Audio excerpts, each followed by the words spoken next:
Middle east में Israel और Iran के बीच तनाव बढ़ गया है। इजराइल ने ईरान के सैन्य और न्यूक्लियर ठिकानों पर हमला किया है, जिससे ईरान में इमरजेंसी लागू हो गई है।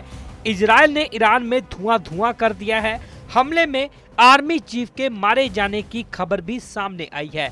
मिडिल ईस्ट में एक और जंग की शुरुआत हो गई है। इजराइल और ईरान के बीच तनाव ने अब खतरनाक मोड़ ले लिया है। इजराइल ने ईरान पर सैन्य हमला कर दिया है। इजराइल ने ईरान के सैन्य ठिकानों और न्यूक्लियर ठिकानों पर आज सुबह हमला किया। इसके बाद ईरान में खलबली मच गई। तेहरान में एयर स्पेस को बंद कर दिया गया है। ईरान सरकार ने देश भर में इमरजेंसी लागू कर दी है। माना जा रहा है कि इजराइल के हमले में ईरान को बड़ा नुकसान पहुंचा है। ईरान के आर्मी चीफ और टॉप न्यूक्लियर वैज्ञानिकों के मारे जाने की भी खबर सामने आई है। भारत में इजरायली दूतावास ने बताया कि आखिर इजराइल ने ईरान पर क्यों हमला किया है। इजरायली दूतावास के मुताबिक इजराइल ने ईरानी परमाणु खतरे को समाप्त करने के लिए एक सैन्य अभियान शुरू किया है। यह अस्तित्व से जुड़ा खतरा है। हाल के वर्षों में कट्टरपंथी ईरानी शासन ने इजराइल के विनाश को केवल एक आदर्श नहीं बल्कि एक अनिवार्य आदेश के रूप में अपनाया है। इस शासन के नेताओं ने बार बार सार्वजनिक रूप से और स्पष्ट रूप से इजराइल के विनाश की मांग की है। इजराइल ने कहा कि ईरान विश्व का सबसे बड़ा स्टेट स्पॉन्सर्ड आतंकवाद समर्थन देश है। इजराइल ने शुक्रवार तड़के ईरान पर बड़े पैमाने पर हवाई हमले किए। इसके बाद तेहरान और अन्य शहरों में जोरदार धमाके सुनाई दिए हैं। इजरायली सेना ने इसे ऑपरेशन राइजिंग लायन नाम दिया है। इसका मकसद ईरान के परमाणु कार्यक्रम को निशाना बनाना था। ईरानी मीडिया के अनुसार इजरायली हमलों में इस्लामिक रिवॉल्यूशनरी गार्ड के commander in chief general Hussain सलामी सहित कई सीनियर अधिकारी मारे गए हैं। हालांकि पुष्टि का इंतजार है। इजराइल ने इसे आत्मरक्षा में एक स्ट्राइक बताया है। जवाब में ईरान ने इजराइल और अमेरिकी ठिकानों पर जवाबी हमले की धमकी दी है। इजराइल ने ईरान पर पहले चरण का अटैक किया। बेंजामिन नेतान्याहू ने कहा कि अभी यह ट्रेलर है, आगे और हमले होते रहेंगे। तेहरान के इमाम खुमैनी इंटरनेशनल एयरपोर्ट पर भी विस्फोट की सूचना है। हमले के बाद ईरान में आपातकाल घोषित कर दिया है। Israeli defence minister Israel Katz ने चेतावनी दी है कि ईरान की ओर से ड्रोन और मिसाइल हमले किसी भी वक्त हो सकते हैं। यह सब तब हो रहा है जब कुछ ही घंटे पहले अमेरिका के पूर्व राष्ट्रपति डोनाल्ड ट्रंप ने एक मीडिया बातचीत में कहा था कि मध्य पूर्व में भीषण संघर्ष बहुत जल्द हो सकता है। Moments ago, Israel launched Operation Rising Lion, a targeted military operation to roll back the Iranian threat to Israel's very survival. This operation will continue for as many days as it takes to remove this threat. For decades, the tyrants of Tehran have brazenly, openly called for Israel's destruction. They've backed up their genocidal rhetoric with a program to develop nuclear weapons. In recent years, Iran has produced enough highly enriched uranium for 9 atom bombs. 9. In recent months, Iran has taken steps that it has never taken before, steps to weaponize this enriched uranium. And if not stopped, Iran could produce a nuclear weapon in a very short time. It could be a year, it could be within a few months, less than a year. This is a clear and present danger to Israel's very survival. 80 years ago, the Jewish people were the victims of a Holocaust perpetrated by the Nazi regime. Today, the Jewish state refuses to be a victim of a nuclear Holocaust perpetrated by the Iranian regime. Now, as Prime Minister, I've made it clear time and again, Israel will never allow those who call for our annihilation to develop the means to achieve that goal. Tonight, Israel backs those words with action. We struck at the heart of Iran's nuclear enrichment program. We struck at the heart of Iran's nuclear weaponization program. We targeted Iran's main enrichment facility in Natanz. We targeted Iran's leading nuclear scientists working on the Iranian bomb. We also struck at the heart of Iran's ballistic missile program.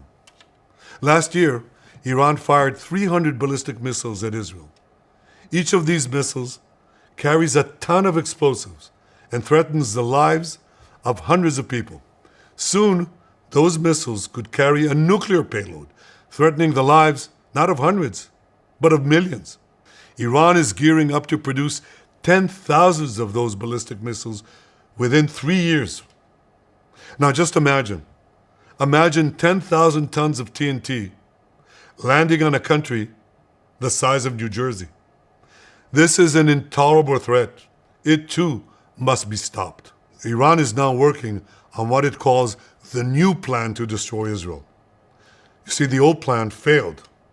Iran and its proxies tried to encircle Israel with a ring of fire and to attack us with the horrible attack of October 7th. But the people of Israel, the soldiers of Israel, rose like lions to defend our country. We crushed Hamas, we devastated Hezbollah, we hit Iranian proxies in Syria and Yemen. And when Iran directly attacked us twice last year, we struck back inside Iran itself. Yet in defending ourselves, we also defend others. We defend our Arab neighbors. They too have suffered from Iran's campaign of chaos and carnage. Our actions against Iran's proxy Hezbollah led to the establishment of a new government in Lebanon and the collapse of Assad's murderous regime in Syria. The peoples of those two countries now have a chance for a different future, a better future. So too do the brave people of Iran, and I have a message for them. Our fight is not with you. Our fight is with the brutal dictatorship that has oppressed you for 46 years. I believe that the day of your liberation is near. And when that happens, the great friendship between our two ancient peoples will flourish once again. I want to assure the civilized world, we will not let the world's most dangerous regime get the world's most dangerous weapons. And Iran plans to give those weapons, nuclear weapons, to its terrorist proxies. That would make the nightmare of nuclear terrorism all too real. The increasing range of Iran's ballistic missiles would bring that nuclear nightmare to the cities of Europe and eventually to America. Remember, Iran calls Israel the small Satan. It calls America the great Satan.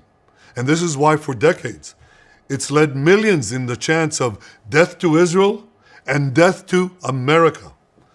Today, Israel is responding to those genocidal calls with action and with a call of our own. Long live Israel and long live America.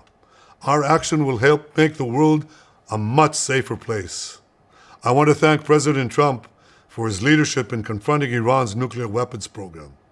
He has made clear time and again that Iran cannot have a nuclear enrichment program. Today, it is clear that Iran is just buying for time. It refuses to agree to this basic requirement of peaceful nations. That is why we have no choice but to act, and act now. The hardest decision any leader has to make is to thwart a danger before it is fully materialized. Nearly a century ago, facing the Nazis, a generation of leaders failed to act in time. They were paralyzed by the horrors of World War I. They were determined to avoid war at all costs, and they got the worst war ever. They adopted a policy of appeasement. They closed their eyes and ears to all the warning signs. That failure to act resulted in World War II, the deadliest war in history. It claimed the lives of 60 million, including 6 million Jews, a third of my people. After that war, the Jewish people and the Jewish state vowed, never again. Well, never again is now. Today, Israel has shown that we have learned the lessons of history. When enemies vow to destroy you, believe them. When enemies build weapons of mass death, stop them. As the Bible teaches us, when someone comes to kill you, rise and act first. This is exactly what Israel has done today. We have risen like lions to defend ourselves. Over 3,000 years ago, Moses gave the people of Israel a message that has steeled their resolve ever since. Be strong and courageous, he said. Today, our strong and courageous soldiers and people stand together to defend ourselves against those who seek our destruction. And by defending ourselves, we defend many others and we roll back a murderous tyranny. generations from now, history will record that our generation stood its ground, acted in time, and secured our common future. May God bless Israel. May God bless the forces of civilization everywhere.